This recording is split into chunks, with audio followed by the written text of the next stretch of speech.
जय श्री राम, जय बजरंगबली। तो अगर आपने कोई भी गवर्नमेंट एग्ज़ाम का फॉर्म भरा है और आपको वो जॉब चाहिए, किसी भी कीमत में चाहिए, और आपका भाग्य आपका साथ नहीं दे रहा है, तो आप बहुत सही वीडियो पे आए हो सकता है बजरंगबली ने स्वयं ये वीडियो आपके सामने लाई हो कि वो चाहते हो कि आप ये चीज़ करो। आज मैं आपको एक ऐसा उपाय आपके साथ शेयर करने वाली हूँ। इस उपाय को करने से आपकी लाइफ पूरे तरीके से बदल जाएगी। ये किया हुआ कभी खाली नहीं जाता। आपको इसे पूरे विधि के साथ करना होगा, और जो भी एग्ज़ाम आप देने वाले हो उस एग्ज़ाम को करने से पहले करना होगा। आप में से कुछ बच्चे ऐसे होंगे जो एग्ज़ाम दे चुके हैं, उनका रिजल्ट आना बाकी है, तो आप अपने रिजल्ट के लिए भी इसको कर सकते हैं रिजल्ट से पहले। अब आपको क्या करना है, देखो आपने जो भी फॉर्म भरा है, जिस भी चीज़ का फॉर्म भरा है, और मैं आपको बता दूं आज जब मैं वीडियो बना रही हूँ और इसके बाद आपको जब भी ये वीडियो मिले, हो सकता है कि मंगलवार आने वाला हो और हो सकता है कि शनिवार आने वाला हो, तो आपको उससे पहले ही इसको संकल्प को करना है।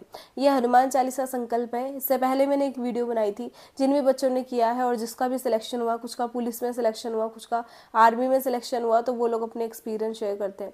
तो मैं आपसे भी यही आशा करती हूँ कि अगर आप में से किसी का भी सिलेक्शन होता है तो आप भगवान को ज़रूर धन्यवाद करेंगे।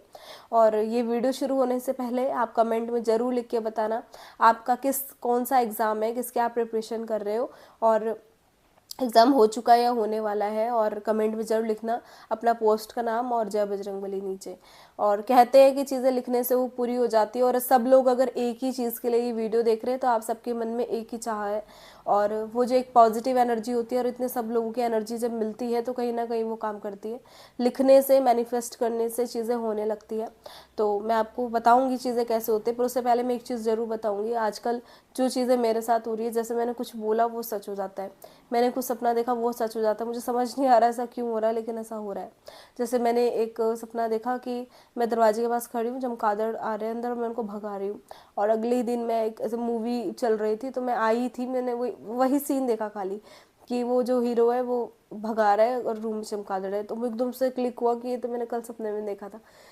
कुछ बोला मैंने कि काश यार अभी इस चीज़ की नीड है और ये चीज़ हो जाए, और शाम तक वो चीज़ हो गई। तो खैर टच वुड नजर न लगे, बट चीज़ें हो रही है। भगवान करे अच्छी चीज़ें देखूँ मैं और अच्छी चीज़ें पूरी हों, कुछ गलत ना निकले मेरे मुंह से। इसलिए कहते हैं कि आपको अच्छा ही बोलना चाहिए। चलो भगवान की प्रेरणा से मैं ये वीडियो आपके लिए बना रही हूँ। तो बजरंगबली, जय बजरंगबली, और भगवान आपको आपके एग्ज़ाम में ज़रूर सफलता प्रदान करे। तो देखो आपको क्या करना है, ये आप कर सकते हो तो मंगलवार से या शनिवार से, कोई भी मंगलवार कोई भी शनिवार। जैसे लोग पूछते हैं शुक्ल पक्ष या चंद्र पक्ष, कोई बात नहीं, कुछ भी चलेगा, भगवान सब भगवान के हैं। आप कभी भी कर सकते हैं। अभी नवरात्रे भी आएंगे आगे, और अभी पितृ जी के हमारे जो दिन आते हैं वो भी आएंगे, तो कोई दिक्कत नहीं, आप कर सकते हो। आपको क्या करना है, देखो 3 दिन का भी होता है संकल्प, 7 दिन का भी होता है, 11 दिन का भी होता है, 21 दिन का भी होता है। तो आप 3 दिन का भी कर सकते हो और 11 दिन का भी कर सकते हो, 7 दिन का भी कर सकते हो, जैसा आपको कंफर्टेबल हो। अब चलो मैं 3 दिन की अगर बात करूँ, आप मंगलवार से शुरू करें तो मंगल बुध बृहस्पति, बृहस्पति को ख़त्म हो जाएगा आपका संकल्प। लेकिन वहीं अगर आप शनिवार से शुरू कर रहे हो तो शनिवार, रविवार और सोमवार तब ख़त्म होगा। ऐसे ही अगर आप 7 दिन के लिए कर रहे हो तो आपको 7 दिन काउंट करने हैं। जैसे मंगलवार, बुधवार, बृहस्पतिवार, शुक्रवार, शनिवार, संडे और फिर मंडे, फिर इस तरीके से रहेगा। आपको दिन ऐसे काउंट करना है। ऐसा नहीं है कि 3 मंगलवार, 3 मंगलवार नहीं, मंगलवार से शुरू करना है 3 दिन। आपको सामने एक बजरंगबली की तस्वीर रखनी है, हो सके तो पंचमुखी हनुमान जी रख लेना। आपको उनके सामने एक दिया जलाना है तिल के तेल का, हो सके अगर चमेली का तेल आपको अवेलेबल है तो आप वो भी जला सकते हो। आप कोशिश करना तिल का तेल या चमेली का तेल ही हो। इसके अलावा फिर आपको क्या करना है, भगवान जी को फूल चढ़ाने हैं। अगर रोज़ अवेलेबल हो तो आप गुलाब भी चढ़ाएं, भगवान को गुलाब बहुत पसंद है। उसके बाद आपको एक दीपक जला दिया आपने, फूल चढ़ा दिए, भगवान को तिलक लगाना है। भगवान के साथ एक आपको संबंध बनाना है, ये मेरे पिता है या मेरे भाई है, इन दो ही संबंध आप रख सकते हो। और उसके बाद आपको एक लोटा जल का भर के रखना है, उसमें से थोड़ा सा जल हाथ में लेना है, थोड़े से चावल लेने हैं, एक सिक्का लेना है और संकल्प करना है कि मैं इतने दिन तक, अपना पूरा नाम लेना है कि मैं, जैसे मेरा नाम कीर्ति है, मैं कीर्ति चौहान, उत्तराखंड देहरादून विकास नगर से इस चीज़ के लिए ये संकल्प लेती हूँ। पूरा आपको ये बताना है किस दिन आप संकल्प ले रहे हो, किस समय आप संकल्प ले रहे हो, पूरा बताना है। और ये बोलते हुए वो जल आपको भगवान के सामने छोड़ देना है, वो सिक्का वगैरह सब भगवान के चरणों में छोड़ देना है। अब आपको एक लोटा लेना है, एक और लोटा, या फिर आप वही लोटा भी ले सकते हैं जिससे आपने पानी लिया था, वो सिक्का उस लोटे में डाल दो, 2 लौंग उस लोटे में डाल दो और उसको ढक के रख दो। उसके बाद आपको हनुमान चालीसा पढ़ना शुरू करना है। 7 बार हनुमान चालीसा पढ़ना है आपको लगातार, और जैसे ही पूरा हो जाए हनुमान जी की आरती करके प्रसाद भगवान को भी चढ़ाना है और घर में सबको बांटना है। आपको इन 3 दिन तक लहसुन प्याज नहीं खाना है, किसी के बारे में बुरा नहीं सोचना है, आपके मन में कोई काम भावना या कुछ भी ऐसा नहीं आना है, ब्रह्मचर्य का आपको पालन करना है। 3 दिन तक आप ये कोशिश करो कि अगर आप सुबह हनुमान चालीसा पढ़ रहे हो तो तीनों दिन सुबह पढ़ो, और अगर शाम को पढ़ रहे हो तो तीनों दिन शाम को पढ़ो। आपका एक समय निश्चित होना चाहिए। अगर आप 10 बजे पढ़ रहे हो तो तीनों दिन 10 बजे पढ़ो, 7 बजे पढ़ रहे हो तो 7 बजे पढ़ो। आपका समय थोड़ा सा निश्चित होना चाहिए। हनुमान चालीसा पढ़ते हुए आप लाल रंग के कपड़े पहनो, साफ सुथरे कपड़े होने चाहिए, और हनुमान चालीसा पढ़ने से पहले आपको नहा के आना है। ये नहीं कि आप सुबह नहा लिया और हनुमान चालीसा शाम को पढ़ रहे हो, क्योंकि आपको वॉशरूम नहीं जाना उससे पहले, आपको नहा के सीधा आके पूजा करने बैठना है। तो ये बात का आप ध्यान रखेंगे। और जब आपके 3 दिन पूरे हो जाए, तीसरे दिन आप वो कलश उठाएंगे, वो सिक्का अपने पर्स में रखेंगे, और जब आप एग्ज़ाम देने जाओगे तो आपको वो लौंग मुंह में रखनी है, और अगर आप रिजल्ट देखने वाले हो तो आपको वो लौंग मुंह में रखनी है। तो इस तरीके से आपको करना है। और वो जल आप खुद भी पिएंगे, थोड़ा सा घर में छिड़केंगे, और उसको फिर तुलसी में नहीं चढ़ाना है। अगर आपको चढ़ाना है तो किसी फूल या वैसे पेड़ में चढ़ा सकते हो।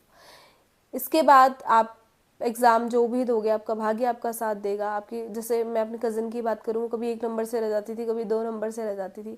तो आप ऐसा तो नहीं कह सकते ना ऐसे बच्चे को कि उसने तैयारी नहीं करी या पढ़ा नहीं है, उसने सब करा है, वो उसका भाग्य उसका साथ नहीं दे रहा। मेहनत हमारे हाथ में, लेकिन भाग्य तो हमारे हाथ में नहीं है ना। भाग्य तो भाग्य विधाता के हाथ में। तो अगर आप उनकी आराधना करेंगे तो आपको भाग्य भी आपका साथ देगा। पर मैं एक चीज़ जरूर बोलूँगी, अगर आपने कुछ नहीं पढ़ा, कभी किताबें नहीं खोली और आप सोच रहे हो कि हनुमान चालीसा पढ़ोगे और आपका पेपर क्लियर हो जाएगा, तो ऐसा भी नहीं होता है। आपको दोनों चीज़ें करनी है। अगर सिर्फ भाग्य हमारा साथ हो, मेहनत हम ना करें तो कुछ नहीं मिलता, और अगर हम सिर्फ मेहनत करें और भाग्य हमारा साथ ना हो तो भी कुछ नहीं मिलता। मेहनत आप करोगे, भाग्य आपका साथ हनुमान चालीसा के रूप में हनुमान जी देंगे। तो ये बात जरूर ध्यान रखना। कुछ लोग सोचते हैं कि हम कुछ नहीं करेंगे और बिना करे हमें कुछ मिल जाएगा। पढ़ना तो आपको पड़ेगा, लेकिन ये कब आपका साथ देगा, जब आपने मेहनत करी है, आपका भाग्य आपका साथ नहीं दे रहा। मेरी जो कज़न थी, उस कभी 93 मार्क्स आए, 1 नंबर से रहेगी, 0 पॉइंट समथिंग, स्कूल में टीचर है, एलटी के एग्ज़ाम में रहे 0 पॉइंट से। अगर उनका भाग्य उनका साथ देता तो उनका कहीं ना कहीं सिलेक्शन हो जाता। कई बार सिलेक्शन होके भी नहीं हो पाता। मेरे मामा के बेटे हैं, वो उसकी फॉरेस्ट की तैयारी कर रहे थे, उनका नाम भी आ गया था लिस्ट में, इतने खुश थे सब। लेकिन एकदम से कुछ हुआ ऐसा कि जो रिजर्वेशन वाले थे वो ऊपर आ गए और भैया 7th पोजीशन से 9th पे चले गए, और सिलेक्शन सिर्फ 8 बच्चों का हुआ। तो आप देख सकते हो, इसे आप कहेंगे ना कि भाग्य ने साथ नहीं दिया।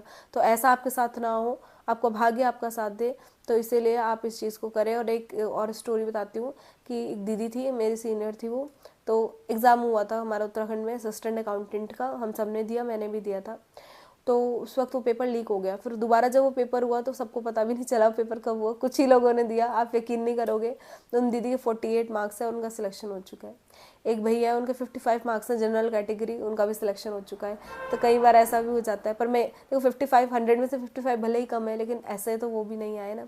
तो आपको थोड़ी मेहनत तो करनी पड़ेगी, भाग्य भी आपका साथ देगा, और भगवान ने चाहा तो बहुत जल्दी आपका सिलेक्शन भी हो जाएगा। और आप कमेंट में आके अपना एक्सपीरियंस जरूर शेयर करेंगे।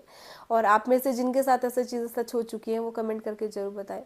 चलो मैं इस वीडियो को यहीं ख़त्म करती हूँ। भगवान आपकी ज़िंदगी में खुशियाँ दें। जय श्री राम, जय बजरंगबली।